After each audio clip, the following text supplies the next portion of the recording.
No, Mom, I'm recording a video right now. Okay. This record was different in terms of the bass recording. Different from the first record, and that if you look at the back of the first record, you'll see I wasn't around. I didn't write a lot of the bass lines. Didn't record a lot of the bass lines. Lenny and Ryan both handled a lot of that. And if you look, we've got this funny little legend of pluses or minuses, I don't remember now, sort of describing who recorded what on the record, and it's so confusing because you're looking at each song, it's got like 2 different indications of okay, now Lenny did that, okay, Ryan's Dustin's on this. It's so one of the biggest differences already is, you know, I wrote the majority of the bass on this one, and you can hear it because it sounds really, really good.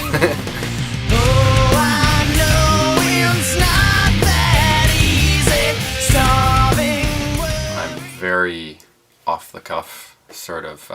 I like to just jam with the tune. You know, I don't think about it a lot. As a matter of fact, I have trouble, you know, overthinking and then just coming up with nothing. I really like to just play against what I hear. One of the biggest differences between the way Dustin and I write is probably just time, in that he'll just sit there and jam and come out with something almost instantly, whereas I tend to harp over my stuff for a while before I kind of bring it to the table. We tend to analyze parts a lot more, I think. That's where it seems Dustin will just loop a passage and just jam it out, and then when it feels right, it just kind of, boom, that's it. You know what I mean? Boom, you know? Just throws it out there. Thanks for that. Yeah. What that means is we'll kind of all just sit down in the studio together and start running over things with the fine-tooth comb. And you know, Ryan might hold the bass for a little while and jam out, and then it'll go back to me and then back to Dustin, and we'll just all kind of come together on something that we all think is really best for a part. And because of that mutual respect we all have for one another, I think it ends up working out really well.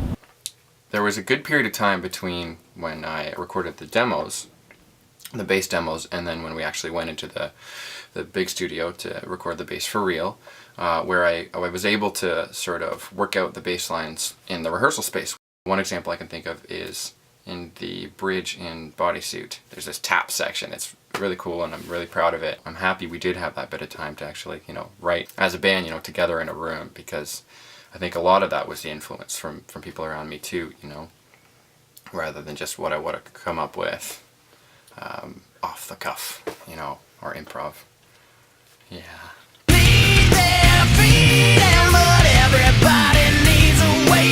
I've seen some bigger tones. Like, every once in a while, Shaynard, you know, we'll do some cover stuff, and Shaynard plays bass. And he's got some big tone. Let me tell you, that guy. You know what the good thing about you is, man, you're efficient with your tone. Yeah. This guy's like, he's got to work his tone my for like tone is kind of all over the place. Like, hours before, you know, I really have to craft my tone for a solid 45 minutes before it's ready to go. This guy can just turn his tone on and it... Yeah, no, my tone is there immediately. I will give you that tone. Yeah. And you know, does the tone ever hurt? May be big, but not compared to his. Sometimes the tone hurts you. I want your tone now. You know, because sometimes it's hard to hold back. You know, I just unleash all the tone. You know, and I'm like, oh, I shouldn't have given you all the tone so quickly. Oh shit on your face! Yeah. Has anyone ever cried when you put your tone to them? Well, of course, his tone, incredibly good, but it's all about the stereo win that he's lacking. Just as much as the parts and the notes are important, the tone for me is really, really important. And finding the right tone for this record was really crucial, especially with this band, you know, because the bass is pretty prominent in all the songs, and the tone of the bass really helps to define the emotion. The demo bass recordings definitely didn't sound as good as they probably could have. Something was wrong with the bass when I was recording it.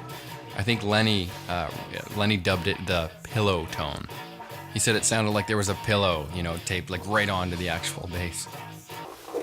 So, big improvement when we get to the big studio was we were using Ryan's passive Ibanez Sound Gear 5-string.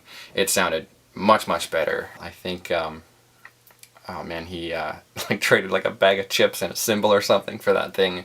It's been around for a bit, but man, it sounds fantastic, and that's what you're hearing on the record.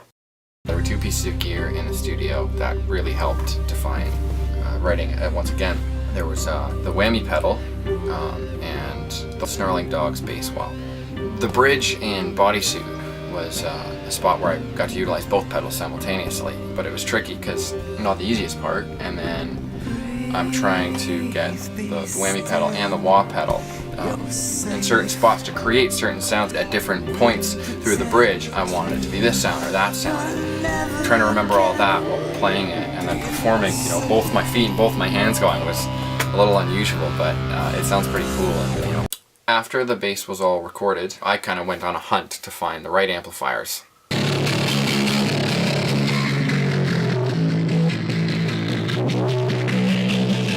fucking loud! And so now we have this combination of DI, Ampeg, Gillian-Kruger clean, Gillian-Kruger distorted, and then the alembic. These 5 bass tracks that sound fantastic. And the blend of those is probably the best bass tone I've ever heard.